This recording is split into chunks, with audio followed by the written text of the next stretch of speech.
Welcome to another episode of My Weird Prompts, an AI-generated podcast featuring the random prompts of Daniel Rosehill as answered by a revolving cast of friendly AI characters.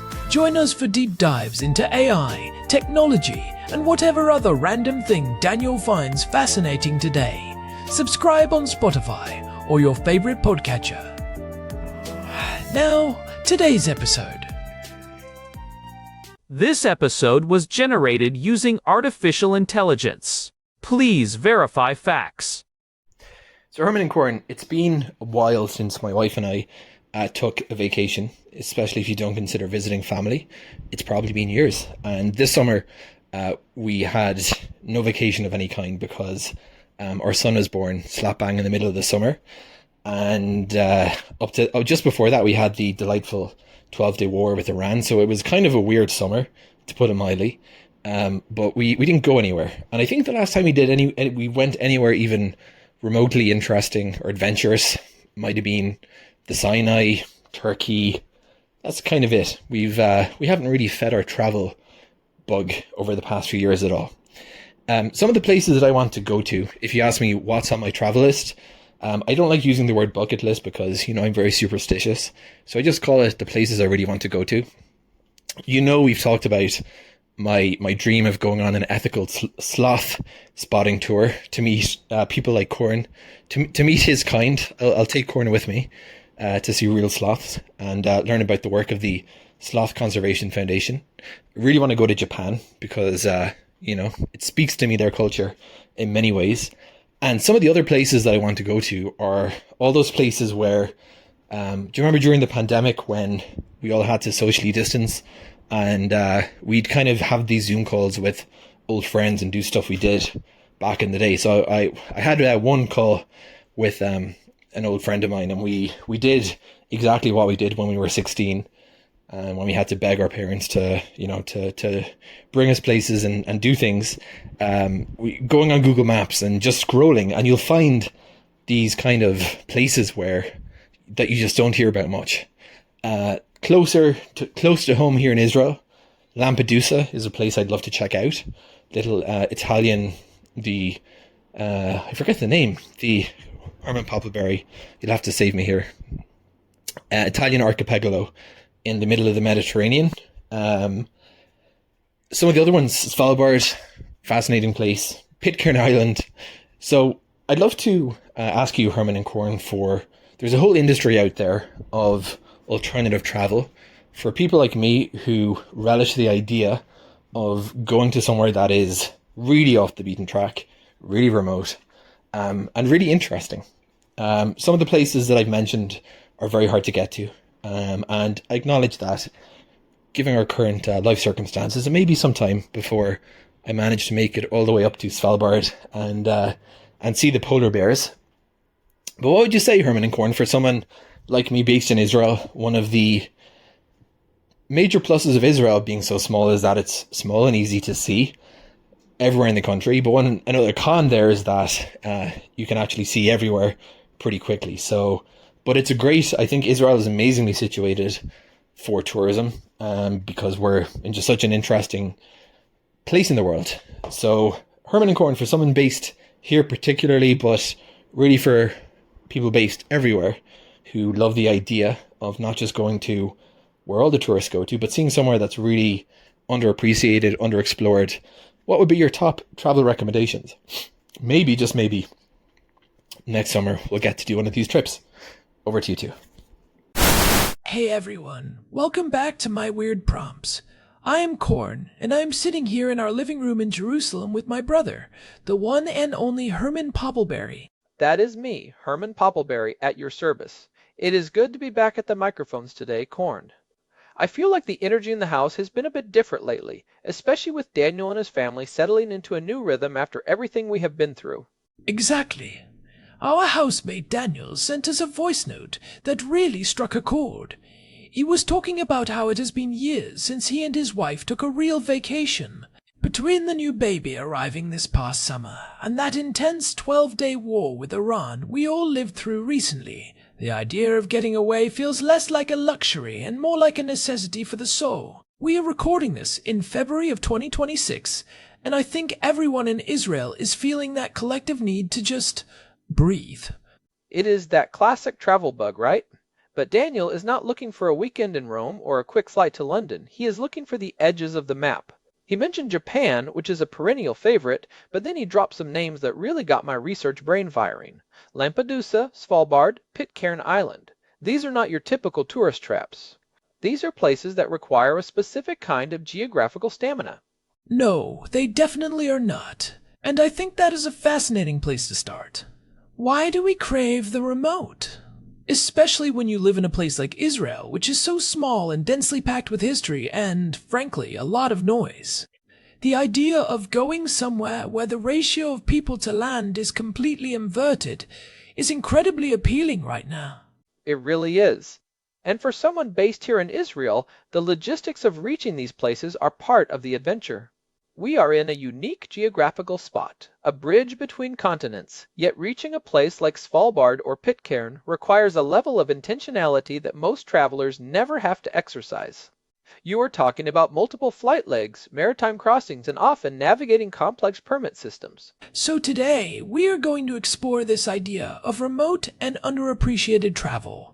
We will look at the specific places Daniel mentioned, but also branch out into why these locations matter, and how a traveler from our neck of the woods can actually make it happen. Herman, I know you have been digging into the data on some of these spots.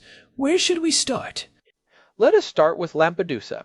It is the closest one to us geographically, but mentally it feels worlds away. It is this tiny Italian island, the southernmost part of Italy actually. It is closer to Tunisia than it is to Sicily. It is only about 113 kilometers from the North African coast. Right, I remember seeing it on the news quite a bit over the last few years, mostly in the context of the migration crisis in the Mediterranean. But Daniel is looking at it through a different lens, the lens of a traveler looking for something raw. Precisely. Lampedusa is about 20 square kilometers. That is it. It is a limestone rock in the middle of the turquoise sea. Most people think of Tuscany or the Amalfi Coast when they think of Italy, but Lampedusa is the Pelagi Islands. It is rugged. It is dry. It actually feels a bit like the landscape we see in parts of the Negev, but surrounded by some of the clearest water in the world. I imagine the appeal there is the isolation combined with that Mediterranean culture. But is it truly underappreciated, or is it just difficult to get to? It is a bit of both. From Tel Aviv, you are looking at a flight to Rome or Milan, then a connection to Palermo or Catania in Sicily, and then a smaller prop plane or a long ferry ride to the island. It is a journey. But once you are there, you have places like Rabbit Beach or Spiaggia dei Conigli. It has been voted the best beach in the world multiple times. Yet because of the strict access limits, you often have to book a slot just to step onto the sand. You do not see the massive cruise ship crowds you find in Greece. That is the trade-off, right? The harder it is to reach, the more preserved the experience is. But let us push further. Daniel mentioned Svalbard. Now, that is a massive jump from the Mediterranean to the high Arctic. Oh, Svalbard is my kind of place, Corn. It is an archipelago halfway between mainland Norway and the North Pole. We are talking about 78 degrees north. This is the land of the midnight sun and the polar night. In fact, if Daniel went right now in February, he would just be coming out of the polar night, where the sun does not rise at all for months. I have always been fascinated by the legal status of Svalbard. It is under Norwegian sovereignty, but because of the Svalbard Treaty of 1920, citizens of any signatory country, including Israel, have the right to live and work there without a visa. That is a detail most people miss. It is one of the few truly international places left on Earth, but for a vacation, it is about the wilderness. There are more polar bears than people in Svalbard, roughly 3,000 bears compared to 2,500 humans. In the main settlement, Longyearbyen, you actually cannot leave the town limits without a high-powered rifle for protection against bears. That definitely qualifies as remote. But what does a person actually do there? Is it just staring at ice? Not at all. It is about the scale of nature. You have the global seed vault there, which is buried deep in the permafrost, designed to survive the end of the world. You can go dog sledding, explore ice caves, or take boat trips to abandoned Soviet mining towns like Pyramiden. It is like a ghost town frozen in time, literally. The buildings are still full of Soviet-era furniture and equipment, perfectly preserved by the cold. I think for someone living in the heat of the Middle East, the psychological reset of being in a place where the ground never thaws must be profound. It is the ultimate contrast. But there is a practical side to this too. Daniel has a new baby. How does one navigate the high Arctic with a family? That is a great question. Longyearbyen is actually quite modern. They have a hospital, a university, and even a local brewery called Svalbard Brewery. But you have to be prepared for the elements. It is not a place where you just wing it. You need specialized gear. It is a trip that requires a lot of front-end planning, which, as we know, Daniel actually enjoys. He is a master of the spreadsheet. He does. But let us talk about the big one he mentioned. Pitcairn Island.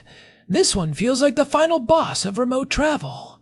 Pitcairn is legendary. It is a tiny volcanic outcrop in the South Pacific, thousands of miles from anything. It is famous because it was settled by the mutineers of the HMS Bounty and their Tahitian companions in 1790.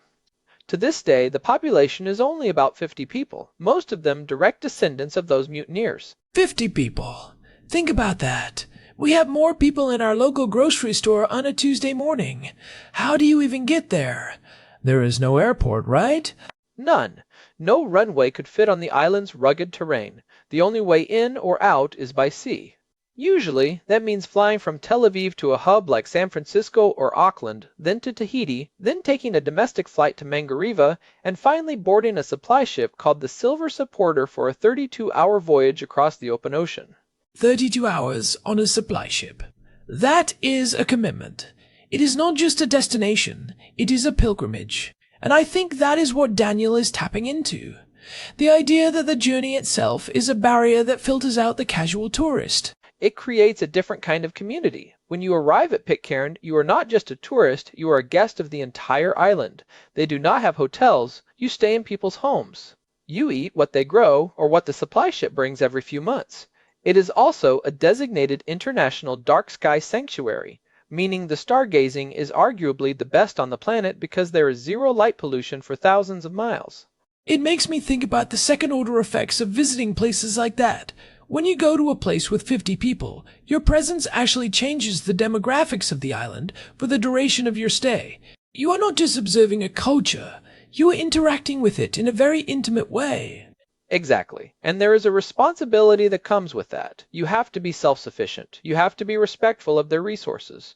It is the opposite of the all-inclusive resort experience where everything is designed to cater to your every whim. In Pitcairn, you adapt to the island, not the other way around. I want to circle back to something Daniel mentioned at the start of his prompt. Japan. Now, Japan is obviously a major tourist destination. Millions of people go to Tokyo and Kyoto every year. But he mentioned it in the context of his travel bug. Is there a way to do Japan that fits this remote, underappreciated theme? Absolutely. If you stay on the golden route of Tokyo, Hakone, and Kyoto, you are going to be surrounded by crowds. But Japan is an archipelago of nearly 7,000 islands. If you head north to the Shiratoko Peninsula in Hokkaido or go deep into the Aya Valley in Shikoku, you find a completely different world. I have heard of the Aya Valley. It is known for those vine bridges, right? Yes, the Kazurabashi. They were originally built by the Heike clan who were hiding in the mountains after losing a civil war in the 12th century. They made the bridges out of vines so they could be quickly cut if they were pursued. That valley is incredibly steep, misty, and quiet. It feels like ancient Japan. Or even the island of Yakushima. It is a UNESCO World Heritage Site known for its ancient cedar forests.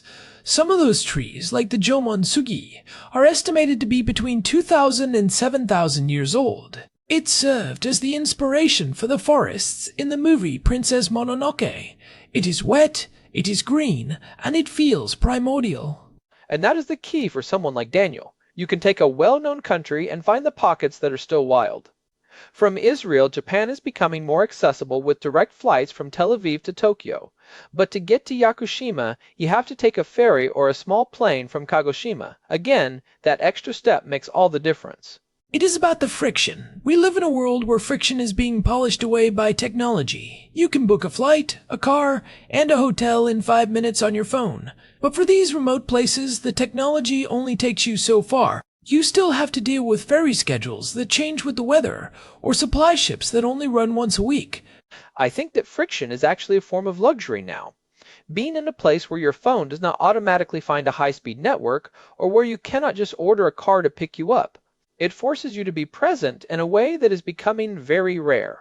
So, let us look at some recommendations for someone based in Israel who wants this kind of experience, but maybe wants to explore something they have not thought of yet. We have talked about Daniel's list. What else is out there that fits this mold? One place that has been on my radar is the Faroe Islands.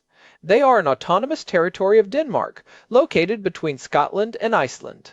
It is 18 islands connected by an incredible network of tunnels, ferries, and even helicopters. The Faroe Islands always look like something out of a fantasy novel. Those sheer cliffs dropping straight into the North Atlantic. They are breathtaking. And here is the interesting part for us. You can fly from Tel Aviv to Copenhagen, and from there, it is a short hop to Vagar Airport. It is much easier to reach than Pitcairn, but it feels just as remote. They recently opened the Eysturoyartunnelen, which is a subsea tunnel that features the world's first underwater roundabout. It looks like something out of a science fiction movie. I love the idea of the helicopter being a regular form of public transport there. Because the islands are so rugged, the government subsidizes helicopter flights for the locals to get between the smaller islands like Mykonos or Fugloy. Tourists can book them too, as long as it is a one-way trip. It is probably the cheapest helicopter ride you will ever take, often costing less than $60. It is a brilliant way to see the landscape, and the culture is so distinct. They have their own language, Faroese, which is very close to Old Norse. They have a deep connection to the sea and a very communal way of living. It is a place that feels sturdy, if that makes sense. It is built to withstand the elements. That is a great recommendation. What about something a bit warmer? We talked about Lampedusa, but what about the Azores? The Azores are a fantastic shout. They are an archipelago in the middle of the Atlantic, about 1,500 kilometers off the coast of Portugal. They are often called the Hawaii of the Atlantic. I have heard the volcanic landscapes there are incredible. Huge crater lakes like Sedicidades, hot springs, and incredibly lush vegetation. And because they are so far out in the ocean, they are one of the best places in the world for whale watching. You are basically on a mountain peak sticking out of the deep ocean. From Israel, you fly to Lisbon and then on to Ponta Delgada. It is a long day of travel, but once you are there, you are in a place that feels like it belongs to another era. I think there is a common thread here. All these places require a shift in mindset. You are moving away from the consumption of sights and toward an immersion in environment. That is exactly it, Corn. And I think for Daniel, with a young child, the Azores could be a perfect balance. It is remote and underappreciated, but it has the infrastructure you need for a family. You can hike, you can swim in natural thermal pools, and you can eat food cooked in the ground by volcanic heat. Wait, really? Volcanic heat cooking? Yes, it is called cozido das Furnas. They put a big pot of meat and vegetables into a hole in the ground near the hot springs in Furnas on São Miguel Island, and it slow cooks for about 6 hours using the natural geothermal heat. It is as local as it gets. That is fascinating. It is like the earth itself is part of the kitchen. Precisely. Now, I want to touch on a topic that is a bit more challenging.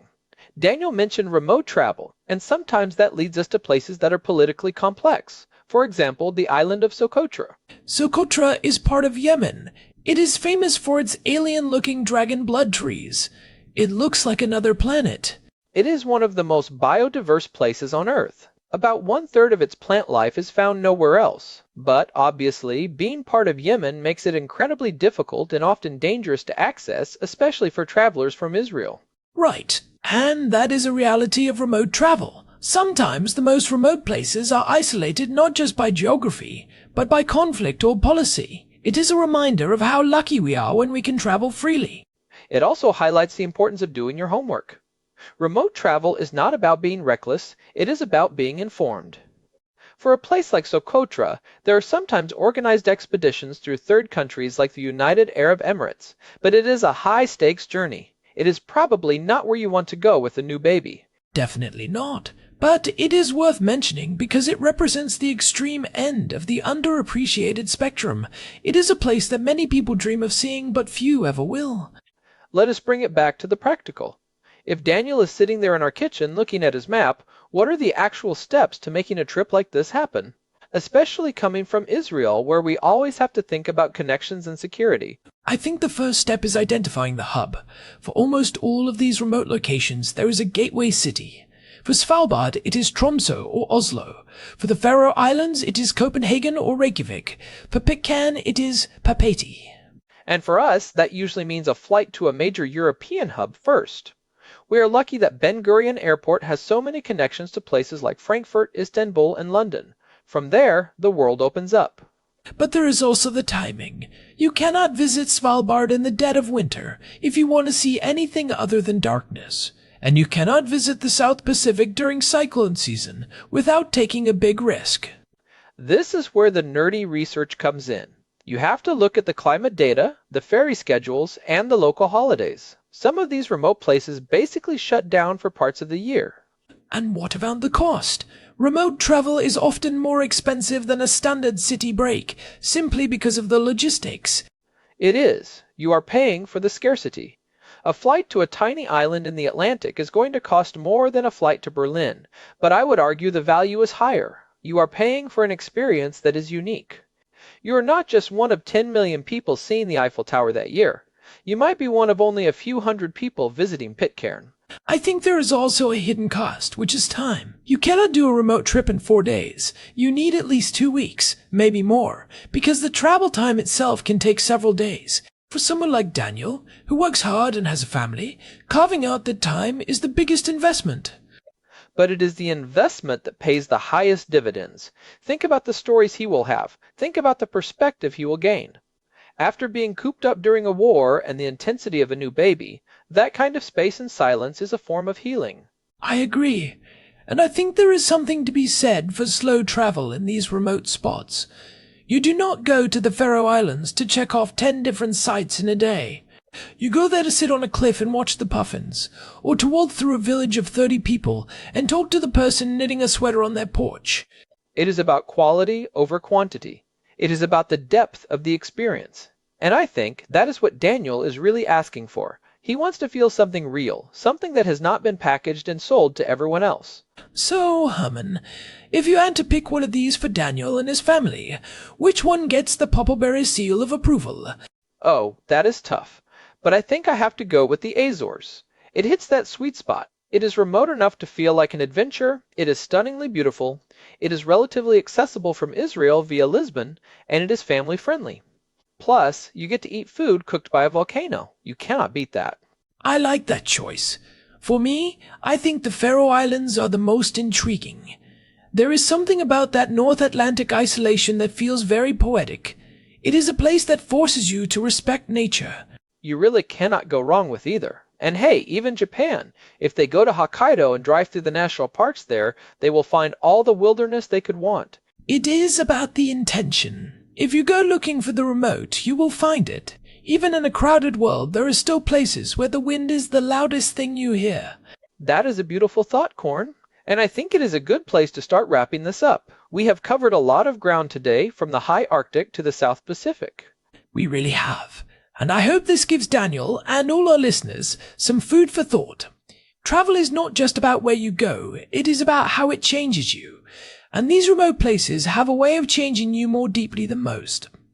Before we go, I want to say a quick thank you to Daniel for sending in this prompt.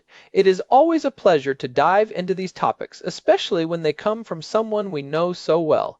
It makes the discussion feel much more personal. Absolutely. And to all of you listening, if you've been enjoying my weird prompts, we would really appreciate it if you could leave us a review on your podcast app. Whether you're on Spotify or Apple Podcasts, those ratings and reviews really help other people find the show. It genuinely makes a difference. We see every one of them, and it keeps us motivated to keep digging into these weird and wonderful topics. You can find all our past episodes, including our deep dives into historical mysteries and technical deep dives, at our website, myweirdprompts.com. We also have an RSS feed there if you want to subscribe directly.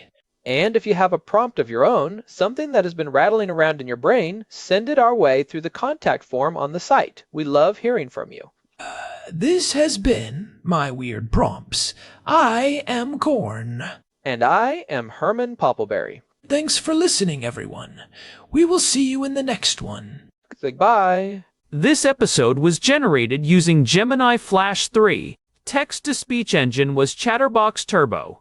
Thanks for listening to another episode of My Weird Prompts, an AI-generated podcast featuring Daniel Rosehill's AI prompts, as answered by a revolving cast of friendly AI characters including me, Cornelius the Sloth. Subscribe on Spotify or visit myweirdprompts.com.